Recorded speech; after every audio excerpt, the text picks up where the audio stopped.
دنیا میں جتنی لعنتیں ہیں بھوک ان کی ماں ہے۔ شاعری کا اعلیٰ ترین فرض انسان کو بہتر بنانا ہے۔ دراصل شادی ایک لفظ نہیں پورا فکرہ ہے۔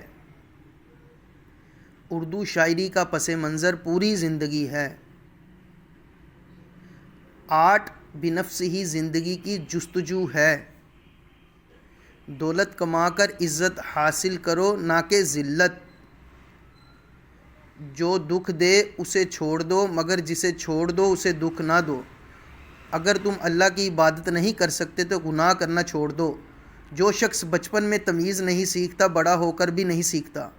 آہستہ آہستہ مگر مسلسل چلنا کامیابی کی علامت ہے۔ اگر چڑیوں میں اتحاد ہو جائے تو وہ شیر کی کھال اتار سکتی ہیں۔ زندگی درازی کا راز صبر میں پوشیدہ ہے۔ سچا مسلمان وہ ہے جس کی زبان اور ہاتھ سے دوسرے مسلمان محفوظ رہیں۔ جس کے سینے میں کچھ قرآن نہیں وہ ویرانے مکان کی مانند ہے۔ تکبر کرنے والے کا سر ہمیشہ نیچا رہے گا۔